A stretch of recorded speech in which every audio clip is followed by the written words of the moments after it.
Assalamualaikum warahmatullahi wabarakatuh. Alhamdulillahilladzi nahmanuhu wa nasta'inu wa nastaghfir wa na'udzu billahi min syururi anfusina wa min sayyiati a'malina. Asyhadu an la ilaha illallah wa asyhadu anna Muhammadan abduhu wa rasuluh. Kami dari kelompok 2 izin untuk mempresentasikan hasil diskusi kami mengenai materi power supply.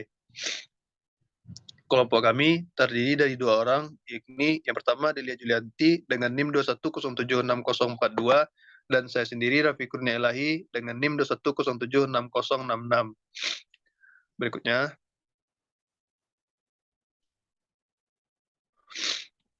Pada presentasi kali ini kami akan membagi topik pembahasan menjadi 5. Yang pertama ada pengertian, yang kedua cara kerjanya, yang ketiga fungsi, yang keempat komponen, dan yang kelima jenis-jenis dari power supply.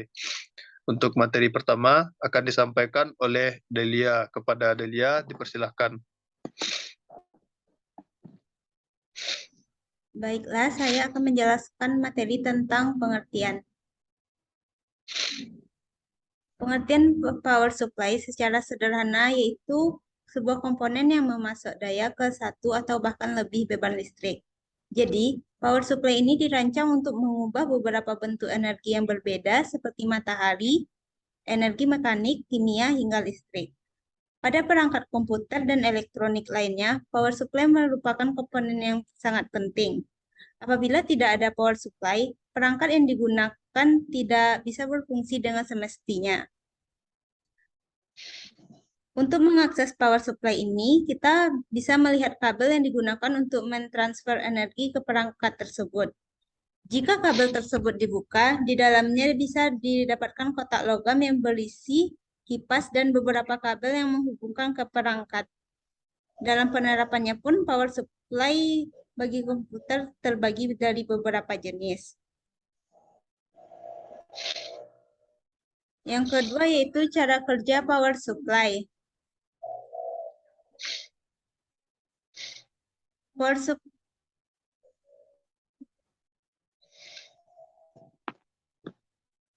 Cara kerja power supply yaitu dapat dengan ketika kita menyalakan power pada komputer, maka power supply akan melakukan pemeriksaan dan tes sebelumnya menjalankan sistem komputer. Jika tes berjalan dengan baik, maka power supply akan mengirim sinyal atau power good ke mainboard sebagai pertanda bahwa sistem komputer siap untuk beroperasi. Selanjutnya, power supply akan membagi daya sesuai dengan kapasitas yang diperlukan masing-masing komponen komputer. Selain menyalurkan daya listrik ke komponen komputer, power supply juga menjaga stabilitas arus listrik yang berfungsi pada berbagai komponen tersebut. Baiklah, saya kembalikan kepada moderator.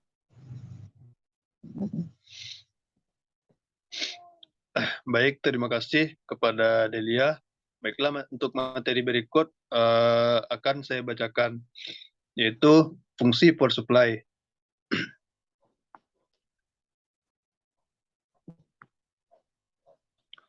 Nah, power supply ini memiliki berbagai macam fungsi yang bisa digunakan untuk memenuhi kebutuhan listrik. Untuk memanfaatkan fungsi power supply tersebut, maka kita bisa mengubah tegangan naik atau turun dan mengubah daya menjadi arus searah hingga mengatur daya untuk tegangan output yang lebih lancar.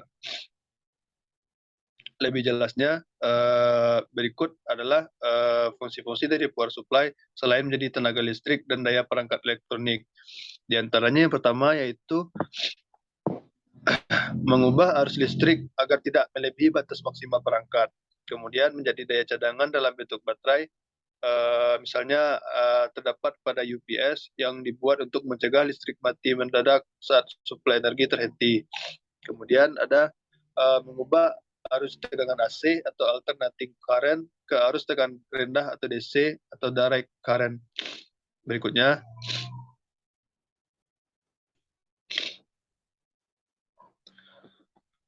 komponen dari power supply.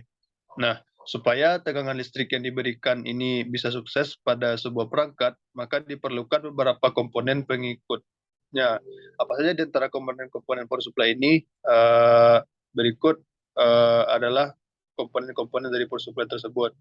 Yang pertama ada transformator. Nah, komponen ini digunakan untuk memindahkan daya listrik pada beberapa rangkaian listrik melalui induksi elektromagnetik.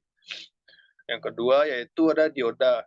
Dioda ini merupakan gabungan dari dua kata, yaitu elektroda, anoda dan katoda, yang berfungsi untuk memindahkan daya pada tegangan maju dan menghambat arus pada tegangan balik.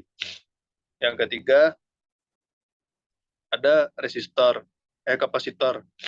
Nah, kapasitor ini merupakan elemen yang berfungsi untuk mengubah tegangan arus AC ke DC. Kemudian ada resistor. Resistor ini berfungsi untuk menurunkan, membagi, dan membatasi arus listrik yang masuk pada perangkat.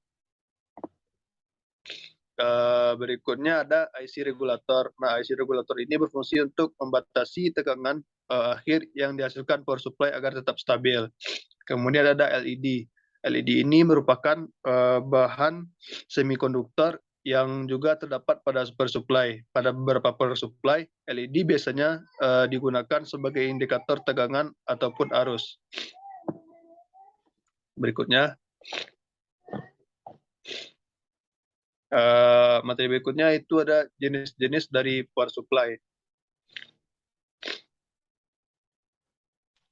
Yang pertama, ada power supply AT atau Advanced Technology. Power supply ini merupakan power supply generasi awal sebelum muncul jenis power supply ATX. Nah, power supply ini biasanya digunakan oleh para pengguna komputer lawas. Jenis power supply ini merupakan jenis yang paling lama digunakan oleh para pengguna komputer. Power supply AT ini biasanya digunakan untuk motherboard jenis AT, seperti komputer-komputer dengan spesifikasi yang tidak terlalu tinggi. Contohnya itu ada Pentium 3 dan 4.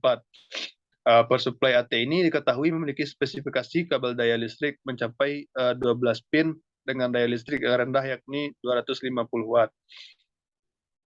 Mungkin untuk saat ini power supply jenis ini agak jarang kita temui. Berikutnya ada power supply BTX.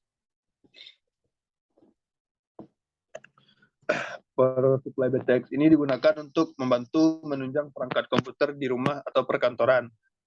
Apabila dilihat secara detail, power supply ini memiliki dua jenis kabel, yakni kabel power yang mengarah ke motherboard dan juga kabel SATA. Dibandingkan dengan power supply yang lainnya, maka power supply BTX ini termasuk jenis power supply yang jauh lebih baik dibandingkan dengan jenis power supply lain.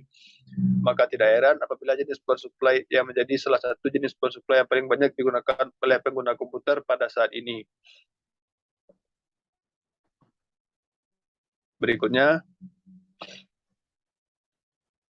ada power supply ATX. Nah, power supply ATX ini merupakan atau disingkat dari Advanced Technology Extended, merupakan pengembangan dari jenis power supply AT yang sebelumnya telah kita bahas.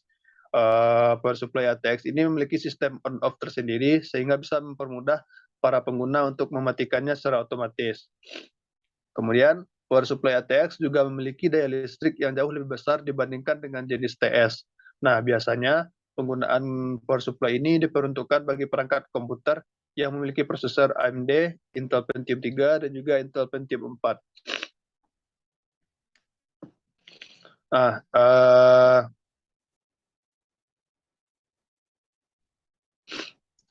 demikian saja materi yang dapat saya sampaikan, dan dari materi yang disampaikan tadi maka dapat kita tarik kesimpulan bahwa power supply atau cetu daya ini merupakan komponen yang memasuk daya ke satu atau lebih bahkan lebih beban listrik. Dalam penerapannya ada beberapa fungsi power supply. Salah satunya adalah menjadi daya cadangan dalam bentuk baterai. Power supply ini juga terbagi menjadi beberapa komponen seperti transformator, dioda, resistor, kapasitor, IC regulator, dan LED. Nah, apabila kita ingin menggunakan power supply untuk perangkat komputer, kita juga mengetahui bahwa power supply ini terbagi menjadi beberapa jenis. Misalnya ada power supply AT, ATX, dan BTX. Nah, demikian saja materi yang dapat kami sampaikan. Jika terdapat kesalahan dan kekhilafan dalam penyampaian materinya, kami mohon maaf. Kami sudahi. Wassalamualaikum warahmatullahi wabarakatuh.